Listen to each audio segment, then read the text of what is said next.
Okay, welcome to 2025. Lots happening there, and it's going to be a very, very interesting year.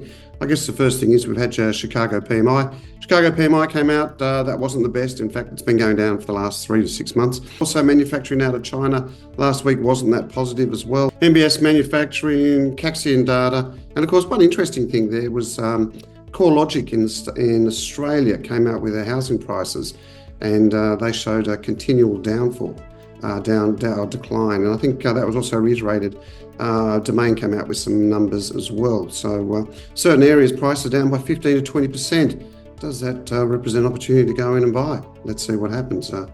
Quite interesting on the property sector. I think the important thing here is to note really what are the major influences for 2025 that we think will occur. Or how they will affect markets. I think the number one thing here is obviously Trump getting into the White House again.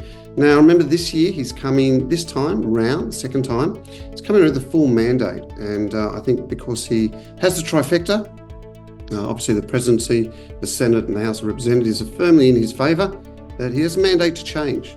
And we've seen that before, and we'll probably see a little bit more. And I think that's going to how he implements his policies, how he looks to cut government spending. What are the Chinese and US relations, trade relations going to be like? How is he going to affect with this making America first again in terms of his tariffs and all those imposition? That's going to be, I think, a real focus for us all. And let's see, how he actually goes about this, and also how the effect the market would be. Now, a lot of us are starting to think that Trump's administration will come on with inflationary pressures. I think that's what the Fed is concerned. Remember, this with the Fed and what it's trying to do with interest rates at the moment, it is starting to see the economy starting to soften. It's held back in terms of moving rates, as we know. But I do think that if the economy does start to weaken in the US, then we'll probably see a little bit more aggressive stance, in interest rates. But I do get this sense the Trump administration has inflationary ideas. If that is the case, then I think the Fed will sit back and basically say, well, look, we'll hold off and wait and see. Now, that also has another side thing when we look at it, because we've got these company valuations are starting to come up. If we are looking to invest in certain areas, we're sort of saying, well, our equity is the right way to go. But when we look at monetary policy, we see interest rates, we still feel they're going to change. They're going to stay there around that 5%. I don't see too much changes there. There might be a little bit of QE maybe, but that's more of a side because the Fed still has quite a lot to move on in terms of interest rates. But I think it's going to be that outlook approach. Remember, also this week we have FOMC minutes that come out on Wednesday. So I think I'd probably stay tuned to that and see whether or not we see any change in the Fed's wordings. To me, that's going to be quite interesting. Okay, so we mentioned valuations. China, I think, is also in companies. We've talked about the States. What's happening in China, I think that's also a major influence with what's happening to and how that'll affect the global economy. Remember, it is the manufacturing centre of the world. When you look at the manufacturing data, it's still soft. Now, both of them, the Caxian and the NBS numbers, so still above 50, which is good, because that still shows us that we're expanding, but not by a lot. But it's not going to take a lot for us to get lower. And I think that to me is a concern. We've got some more data out this week, but China has a big issue there in terms of its economy. It is soft. They are trying lots of measures. They still have a lot of ammo to throw at it, and steady as she goes by the sounds of it.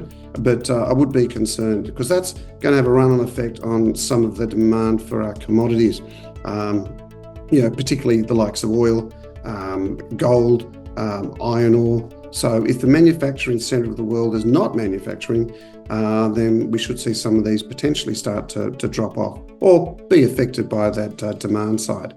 So let's have a look. That's China. So softness, we think, in China will continue for the foreseeable future. We're actually seeing softness also maintaining in the Eurozone. When you look at they've been very aggressive, the European Central Bank, very aggressive in terms of moving on interest rates to lower them. And that is a response to just a drop off in demand. All those economies still remain relatively weak. We think that will be a trend for some time. Obviously, when you look at Eurozone, softer as it is, I was recently in London looking at what was actually happening there, and the economy over there doesn't look that flash. So I think that is a soft spot when I look at Europe, and I think that those economies there remain relatively soft. So I don't expect too much growth out of that, which on another side suggests that maybe it's up to the US to pull all the other economies up, which pull up China, pull up Euro, and if they do that, then we need to see good policy from the Fed. Remember, FOMC minutes this week, so that's something to keep an eye on.